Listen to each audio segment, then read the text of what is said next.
name is Mr. Zielinski. This is my report on the 1865 flood of Rochester, New York.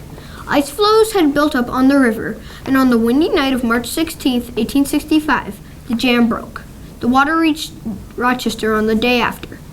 The flood was caused by 7 days of rain and heavy, cold snow. No flood in Rochester had ever risen so rapidly. Pieces of buildings, trees, and animals rode the tide.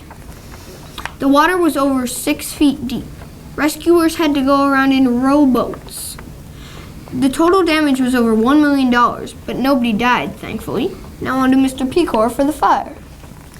Hello, my name is Mr. Pecor. This is my report on the fire in Rochester, New York in 1904. It happened in Rochester's Dry Good Company shortly after 5 o'clock on February 26, 1904. Rochester telegraphed Buffalo and Syracuse to help also. It was a bitterly cold day, approximately 2 degrees Fahrenheit. Guess what? 3,000 people were left jobless. It started with an electrical fuse ignited in nearby draperies. Guess what? In 2016, it is exactly 112 years ago. The fire covered 1.5 acres of land in downtown Rochester. Also, it burned for 40 hours, 1 day and 16 hours. It caused between $3 and $4 million in damage as the fire spread between 8 buildings. It was referred to as the Sibley Fire. Now on to Ms. Corrado for the ice storm. Hi, my name is Ms. Corrado. This is my report on Rochester ice storm of 1991. Governor Cuomo declared a state of emergency in 19 out of 62 counties in New York, and almost everyone in the area had no power for at least a week. Numerous accidents were reported, such as snapped lines, small fires, car accidents, and flat tires. Many were injured, but only 1 person died. Damage went as far north as Watertown, but the greater Rochester area was apparently the hardest hit. People who were there at the time said it was the worst ice storm in 30 years. Hopefully, nothing like that will ever happen again. Thank you for watching.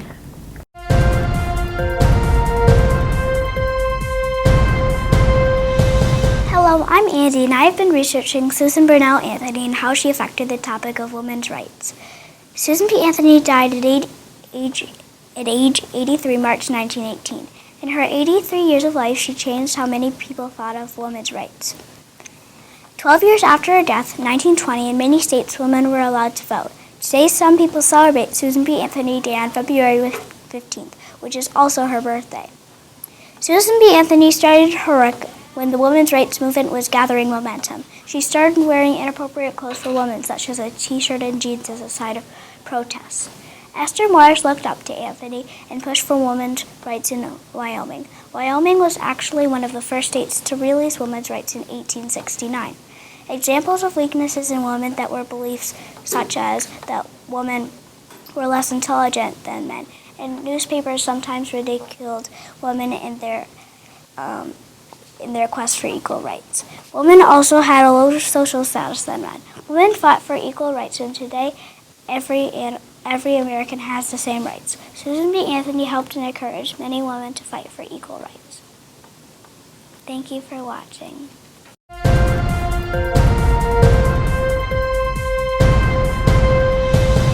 Hello, my name is Ms. Coyne.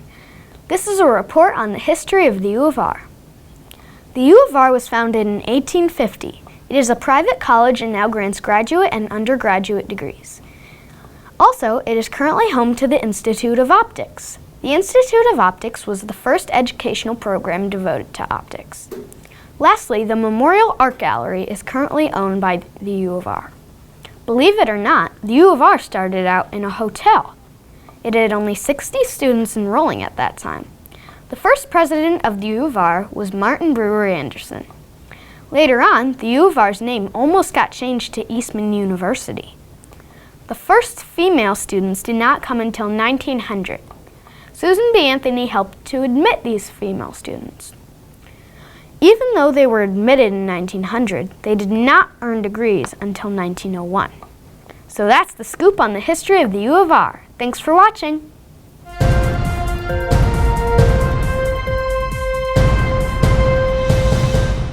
Hello, I'm Kayla, and I will be telling you about the Powers Building. The owner and constructor of the Powers Building is Daniel Powers. It was originally constructed in 1869. The Powers Building was known to have the first vertical railroad, also known as an elevator. The architect of the building was Andrew Jackson Warner. The building has many details, for example, marble floors and marble staircases. The Powers Building was officially finished in 1891 with an observation tower on top of it, and Daniel Powers held a grand opening celebration. The building is now a total of 9 stories high. The Skyscraper Wars. Daniel Powers was known to have the building that was the skyscraper in Rochester, until the building across the street built more floors than the Powers Building had. That made Daniel Powers very angry, and that's when they started warring. Eventually, Daniel Powers won. The building was put on the National Registration of Historic Places. The Powers Building is now used for office space. Did you know that before Daniel Powers owned the building, it was home to Hamlet Scranton's log cabin and the Eagle Hotel and Tavern? In 1875, Daniel Powers occupied the whole 5th floor with an art gallery. And that is the history of the Powers Building. Thank you.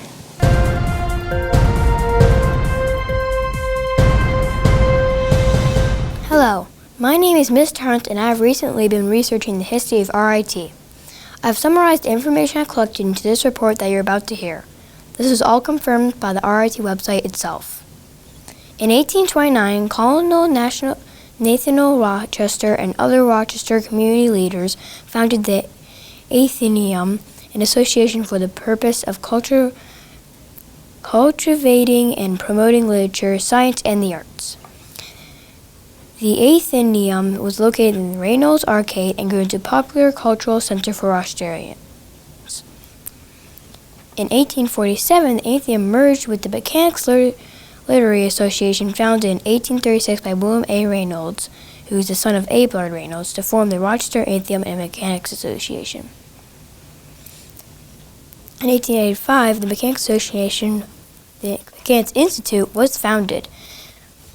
Eugene Colby was appointed first teacher and principal of the Mechanics Institute. All funds running the school were donated by the citizens of Rochester, and more than 400 students enrolled. The first class offered at the newly formed Mechanics Institute was mechanical drawing. In 1886, fine arts classes were also added to the Institute's course offerings. Things included in fine arts were freehand drawing, architectural drawing, and design. In 1821, the Rochester Athenaeum and Mechanics Institute merged, bringing under one roof of cultural education and practical technical training. Enrollment had reached 1,000 students.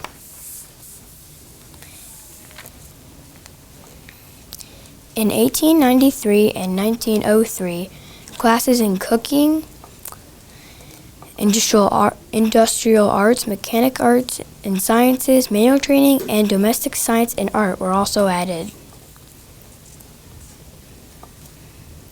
In 1944, the Institute finally adopted the name Rochester Institute of Technology.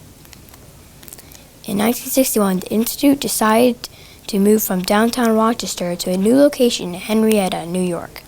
Construction of the new institute began in 1964. In 1968, RIT finally moved to its new campus in Henrietta. The dedication ceremony took place during homecoming weekend in October. In 1979, the RIT Distance Learning Program was created. RIT celebrated its 150th anniversary. RIT continued to expand with many new departments and programs through the end of the 70s, including the Department of Packaging Science and the Department of Industrial Technology. In 1982 and in 1983, microelectronic engineering programs and a program in biotechnology also began. In 1989, the International Center of Hearing and Speech Research was opened to conduct research on the prevention, early detection, diagnosis, and treatment of people with hearing loss. Also, a program in telecommunications engineering technology was started. In 1990, RIT enrollment reached 13,000 3,195 students. RIT's first PhD program was established.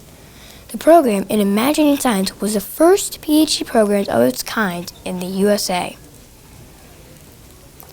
In 1996, an undergraduate program in software engineering, the first of its kind in the USA, was established. The College of Engineering announced the Kate Gleason Scholarship for Women. Kate Gleason donated $300,000 to the Institute in 1993, and the family has continued to generously support RIT. And in the year 1998, the College of Engineering was renamed the Kate Gleason College of Engineering. In 2001, the B. Thomas Golisano College of Computing and Information Sciences is formed.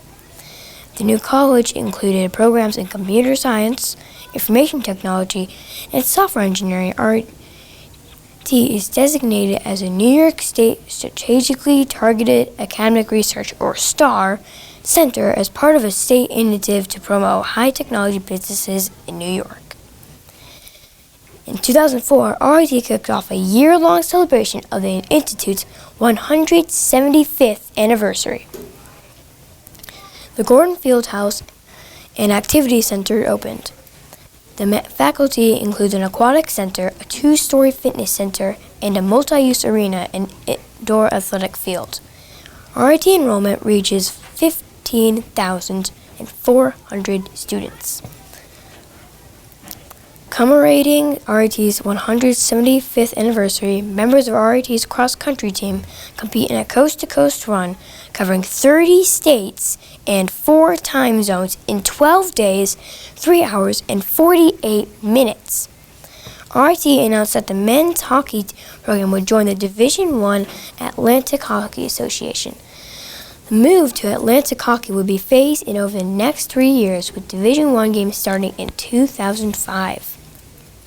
In 2005, the McAfee Incorporated donated more than $1 million in technology to the B. Thomas Golisano College of Computing and Information Sciences, as the college launched a master's degree program in computer security and information assurance.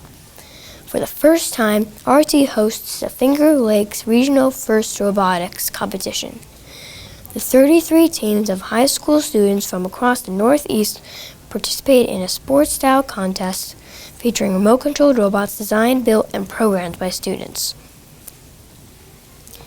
In 2007, RIT launched a PhD program in color science, the first in the entire world. More than 141 teams from all over the world participated in the Badja SAE Rochester World Challenge, a college-gate engineering design competition hosted by RIT.